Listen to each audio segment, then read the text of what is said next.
we welcome Tony and the weekly political roundup. Welcome back, Tony Amos. Good to have you back, Tony. Hey, it's good to be here. Good to see you, Jared. Good to see you. But it's good to have you back, Tony, and I'm going to ask you our famous question every week. What is the buzz? The buzz this week, Jared, it's been established that Velcro is just a giant rip-off. That's the buzz. A wonderful way to start talking about politics. Oh yes, politics, our weekly look at the oddballs and misfits, the ruggies and lifters, the sooks and the crooks, the rooters and looters of public office we proudly call our politicians. And Tony, our past Prime Minister, in the news again. Or the immediate past Prime Minister, not one from days gone by or anything, no. Helen Clark, number 3 in the United Nations, she is. Number 3, aiming for number 1, of course, that's why she's there. But it's just been announced that she's the most powerful unknown woman in the world. Yes, the most powerful unknown woman in the world. Of course, I wonder how Lockwood Smith feels about that. Miffed is the word, miffed. But she's out there doing her job, and clearly, never mind what I might think, or you might think, or anyone thinks about the United Nations and how it's used by date as well gone by, Helen Clark is there doing her thing and doing pretty well and heading for the top. No question about that. Good on Helen. Unlike our current Prime Minister, who's bathing in a bit of unpopularity at the moment, isn't he, eh? Let's look at the current Prime Minister, Shonky Jonky, the Prime Minister, and his team. Let's look at their current record. What are they doing? Well, they're on about asset sales, aren't they, eh? How dare they talk about asset sales? Those assets are owned by us, all New Zealanders. The government doesn't own them. The government is there to manage them. If they can't manage them, give the job to somebody else, but don't sell our hard-earned assets. That is wrong, and most of the community are saying it's wrong. So there's the first part of the current government's record. What else is happening? Well, they promised to turn around the exodus to Australia. They said under the Labor government there was too many people leaving for Australia, we're going to keep them here. And of course what's happened? The exodus has snowballed.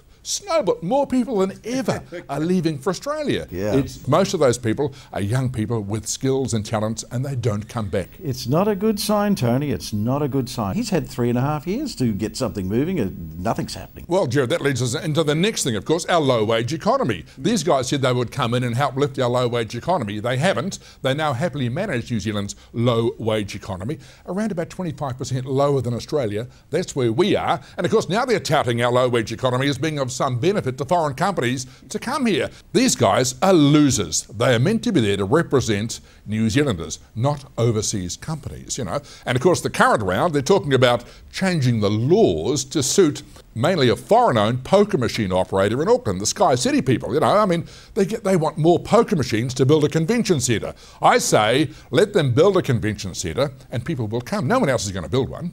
They build one, they'll own it, it'll enhance. If they don't want to build it, give the job to somebody else. But let's not bastardise our legislation and our communities with more of these vermin machines called poker machines. Poker machines are electronic vermin. Exactly. That's what they are. We don't need them in our community. And it is nice to be Australia's Mexico, isn't it? Well, we are, and David Parker got it sort of right when he talked about us being Australia's Mexico, and of course the Mexican ambassador and others got up in arms about it. But David Parker was absolutely correct. You know, Mexico is the low-wage economy next to the United States, provides cheap labour, and we do that for Australia. You know, so his analogy, for my money, was bang on the money. But one of the great days for Australia and New Zealand, of course, last Wednesday, April 25.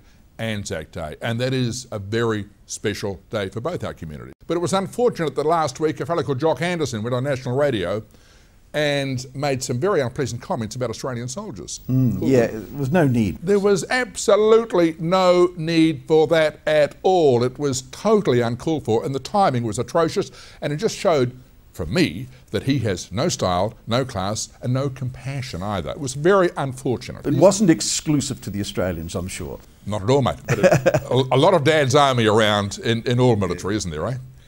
Speaking of remembering, Tony, I think we should remember our friends, the List MPs. Oh, the List MP, the life's little tragedies, the List members of Parliament. Jared, there's a story that's just come out about a List MP. Now, this happened at a Christmas function, but you know, some of these tales take a wee while to find their way out into the public arena, and this is one of those stories. This List MP had arrived home from the members of Parliament, big night out. It was a big bash. It was a huge do. Anyway, he got home and he woke in the morning and he woke up and he felt very ordinary. He couldn't remember anything really from the night before, but he felt lousy. He opened his eyes and the glare of daylight was burning into his brain. He could see a packet of Disprin there in a glass of water, so he thought, well, someone's looking after me. So he swallowed a couple of Disprins, swallowed the glass of water, got up, walked into the bathroom, looked in the mirror. He's sporting a shiner like he'd never seen in his life. Big black eye, a few scrapes and grazes around his face. He thought, oh, what did I do? He must have... What have I done? He thought. He started to panic a bit, of course. He walked out of the kitchen. On the door was a note from his wife.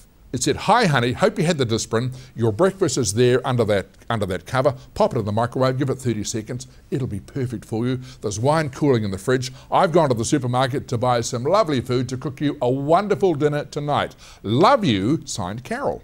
Anyway, he walked into the kitchen and there was his son, 16-year-old boy, having his breakfast. He said, "You okay, Dad?" He said, "Yes, I am." He said, "But I'm worried." He said, "I've woken up." He said, "I don't know what happened." He said, "But your mother has left this out-of-character note for me telling me how much she loves me. She's left Disprin and breakfast and she's gone to the supermarket because she wants to cook me a wonderful dinner tonight." He said, "What have I done? What happened?" And the son said, "Well," he said, "I can tell you what happened, Dad." He said, "You arrived home at about 3 o'clock this morning." He said, "You were drunk. You woke us all up, Dad. I had to get up." He said, "You were drunk, as drunker than I've ever seen you. After you were sick all over the carpet, you tripped and fell on the coffee table. You smashed the coffee table, Dad, that glass coffee table. Then when you stood up from that and swung around, you walked into the door. That's how you got the black eye." At that stage, Mum said, "Enough is enough." She dragged you off to the bedroom, pushed you onto the bed, and then tried to undress you. She was trying to drag your trousers off to put you to bed, and you said, at the top of your voice, you cried out, "Stop! I'm a married man." And that's politics.